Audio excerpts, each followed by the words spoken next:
Everybody has a gift, but not everyone opens up their present. And that gift inside that I'm speaking to is your magic. It is your inner innate mastery. That thing that once you tap into it, it's so effortless and natural for you, you might not even realize that you're doing it.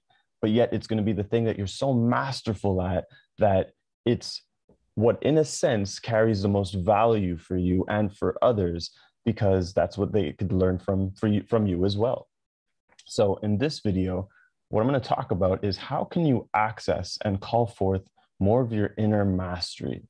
This is going to be a dope and powerful video because I love to talk about this topic, and I don't think I've ever made a video about it before. So for those of you who don't know me, my name is David Lyon, creator of Living Magic and Opening to Channel, and I'm here to support you on your path of spiritual growth, ascension, and inner dopeness. So without further ado, let's talk about mastery. So first of all, I want you to recognize that there's a difference, there's a distinction between modality and mastery.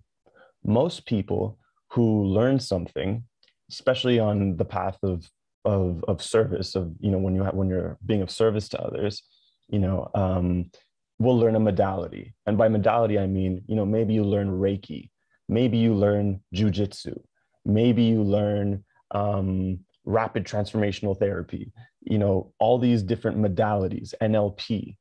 You're learning a modality and you're using it as a means of understanding a body of work, of techniques, of methods that work to accomplish something. And it's great. You know, when you learn a modality, it will help you in furthering your purpose or doing the thing that you want to do more of. However, here's the limitation with modalities. If you're not already tuned into your inner mastery, you're going to end up feeling limited by the modality you learn at some point. At first, it's going to be super exciting and inspiring, but then as you evolve and grow, you're going to start to feel like you're growing beyond the modality and you're wanting to go further and that you have more potential, but you're not going to be quite sure how to access it, or you may not be quite sure how to access it, I should say. You know, and I see this a lot. I mean, especially with my field of work, I see this a lot with like healers and hypnotists and life coaches and things of that nature, psychologists, where, you know, they've learned something like Reiki and, you know, they do the techniques and they do the things, but they don't know how to make it their own. They don't know how to create from there. They don't know how to move beyond it. So this is where learning how to tune into your inner mastery is essential, because once you learn how to tune into your inner mastery, not only is that the place where you can learn modalities and more easily make them your own, it's also the place where you get to create modalities from that others can benefit.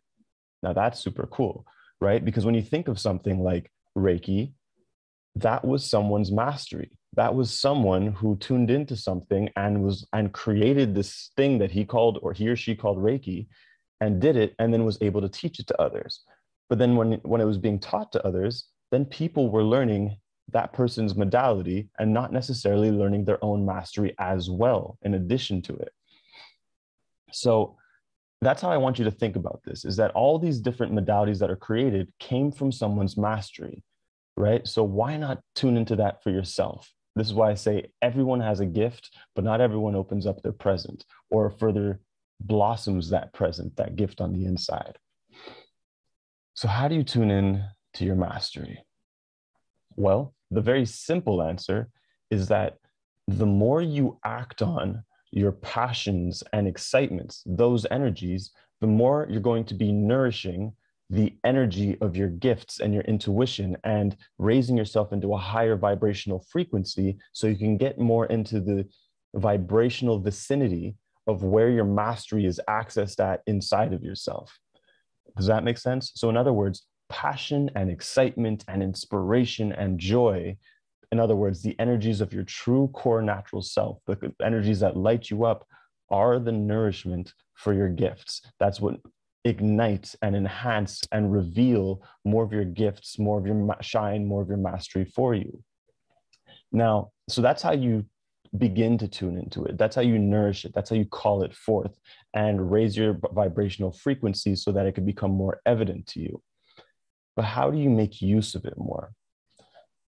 There are so many different methods here. And this is where, I could literally talk for years about the subject, as this is something that I would essentially create a training program for, because everyone's going to have a unique way. But I'm going to give you some tips that will be very useful for you, especially if you're already in a line of work where you could apply this immediately.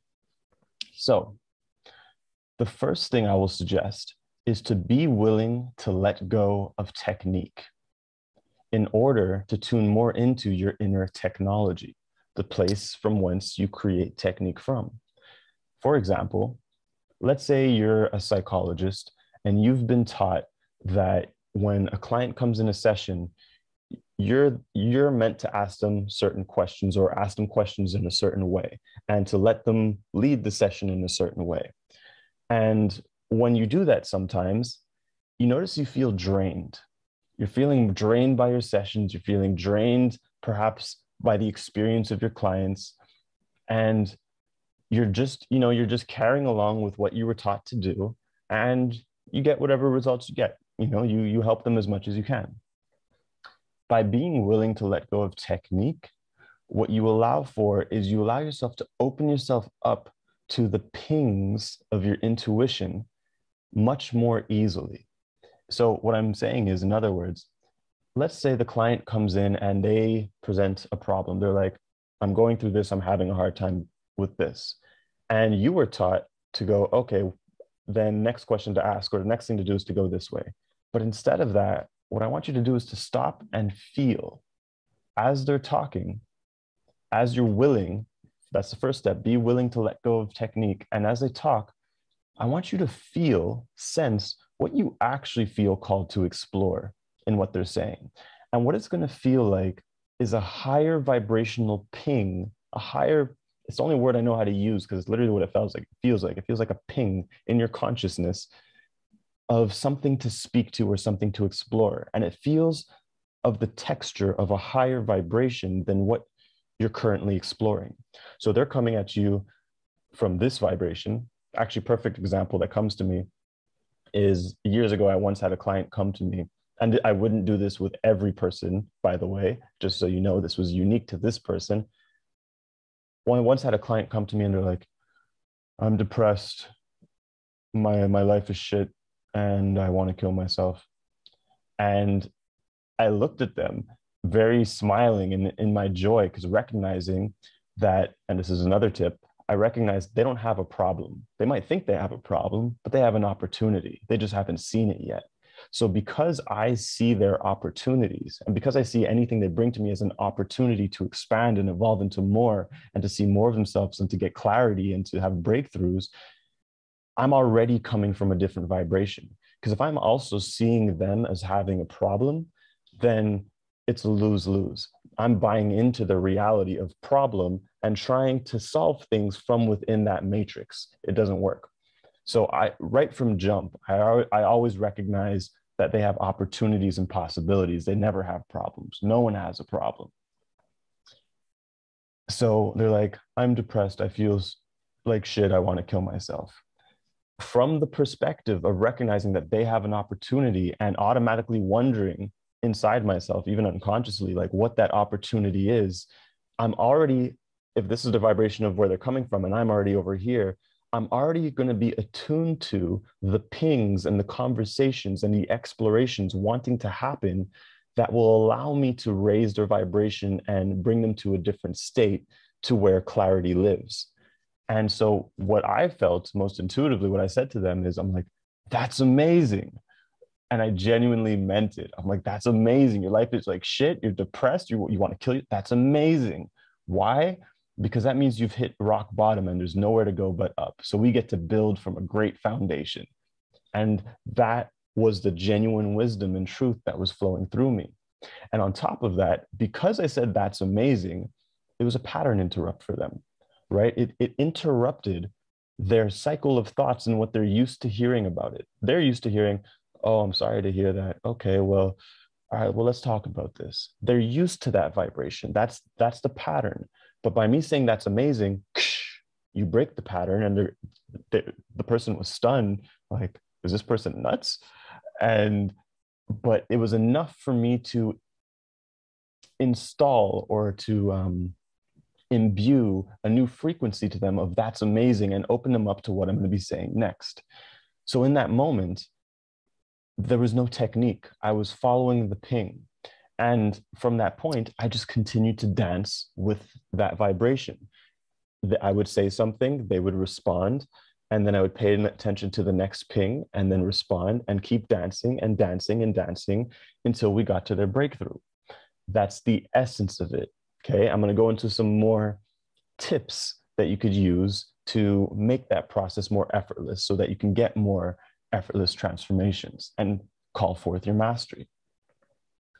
So another thing that's very important here is being willing to slow down to the speed of spirit, right? Because spirit exists both in a stillness and in an infiniteness. But if you're constantly like, okay, I have to give an answer, I have to show that I'm smart, I have to show that I'm educated, I have to give a knowledge, I have to da da da da da da da da da.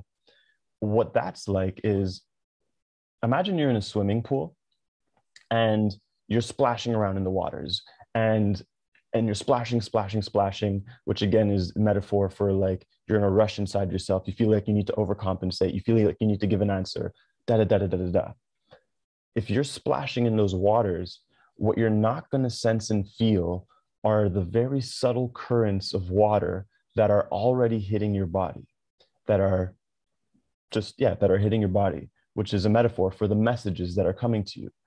But if you slow down to the speed of spirit and you let yourself become more still, then you're going to be more sensitive and receptive and aware of the subtle currents, of the subtle frequencies that are already hitting your body, that are already contacting your field, your spirit guides, your intuitions, your guidance that is communicating with you saying, hey, follow this subtle frequency.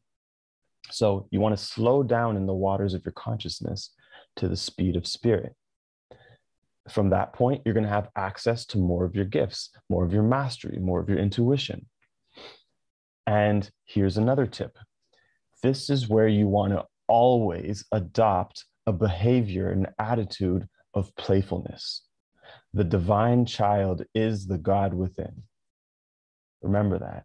The divine child is the God within. I believe there's a quote in the Bible. I've never read the Bible, to be honest, but someone told me there's a quote that says something about how it is through the innocence of a child that you will enter the kingdom of heaven. For me, I understand that as to access the heavenly frequencies, to access the kingdom of heaven within, where you can share those frequencies and lead people from hell to heaven. It is access through your innocence, through the divine child that you are. And what are the frequencies of a divine child? You know, basically a child before trauma. It is the frequencies of playfulness, of curiosity, of wonder, and of joy, of oh, of ah, right? Adopt that state and you will access and call forth more of your gifts, more of your mastery, more of your shine. So by adopting an attitude of playfulness, that is already, playfulness is a higher vibrational frequency than seriousness and professionalism and composure, right? Playfulness, shine. So by doing so, you're giving yourself permission to access higher frequencies along with slowing down to the speed of spirit and being willing to let go of technique. You're going to be even more aware of those pings that are calling you forth to speak to so that you could lead the client through transformation. That being said, the most important gift that you could genuinely offer your client along with these things is quite simply love. Love, genuine love, unconditional love. Love is the great purifier. Love is the great healer. It is the magic. Love is the thing that whatever it touches, if it's true love, it will purify that frequency back into itself because that is its original state, its original frequency. So when love touches pain, if it's true love and it's lasting love, that pain will start to alchemize and transcend and transmute back into love. It is the greatest magic. It is the greatest miracle facilitator. So, of course, you need to have a heart of compassion and of genuine love as you're doing these things in order to lead people to their transformations and for you to get a greater taste of your mastery, of what's natural and innate to you that you didn't have to really learn from anywhere else. You didn't have to learn from a modality. And from that place, that's where you're going to have access to more inspirations and creativities that will give you the flashes and ahas that will help you create your own techniques, your own modalities, your own moments where you do some of the most powerful healings in your life. You know, I'm hesitating if I want to speak to this because, okay, the reason I was hesitating is because I don't say this because I'm looking for praise or for wowness. I really am going to say this simply to inspire possibility of what's possible when you truly show up in love and combine it with wisdom and skill, such as the things I was teaching you, your mastery essentially. But through these kinds of approaches, I've literally been fortunate enough to facilitate miraculous healings of like curing the incurable. Because for me, incurable simply means curable from within. So I've done impossible things, or I facilitated for impossible things where, with the cooperation of the client, in one session, we've healed things such as epilepsy, gallstones, an STD, things that are supposedly incurable that doctors couldn't do anything about, and were all the things the doctors couldn't explain in one session, often in about 60 to 90 minutes. And again, I just share this not for wow or anything like that, but to inspire the possibility and to further communicate what's possible with true love and when it's matched with wisdom and genuine skill. Because again, love will purify anything, any vibrational frequency, and purify it back into itself. You know, and this is why I am inspired to create a training program that teaches the art of true transformation for those of you out there who do have a heart of service, who are looking to access your inner mastery and embody your intuition and spiritual gifts more powerfully, so that you can facilitate such rapid and magical and miraculous transformations for people that are genuinely lasting. They last. It's not temporary. All right. A lot of times people, they go to healers and they go to hypnotists and they go to coaches, and they do get temporary relief, but within a week, within a month, certain things return. And usually that's a sign that the approach wasn't deep enough, love didn't penetrate enough, or it wasn't matched with skill enough in order to create a true transformation. Because if you're only helping people on the level of their mind and belief systems, that's great. That is helpful. However, it's not, from my perspective, complete. You want to help people on a level of their energy. You want to bring their energy from here to here, not just on a mental level. So in other words, if you have a caterpillar come to you that's feeling frustrated, you don't want to just help their frustration. You want to help turn them into a butterfly so that they let go of their caterpillar problems and they don't even exist inside of them. That's how I see it. So I hope these tips were helpful for you and that you learned something here. If you did, please go ahead and leave a comment below and let me know what was your favorite tip and what was a game changer for you. And for those of you who might be interested in what I'm creating, I haven't created it yet at the moment of making this video, but you could always check on www.livingmagic.life and sign up to the newsletter, to the gift stream, and you can get all kinds of updates and all kinds of other goodies from there. All right. So in the meantime, sending you guys lots of love. My name again is David Lyon, and I'm looking forward to sharing more with you. Peace.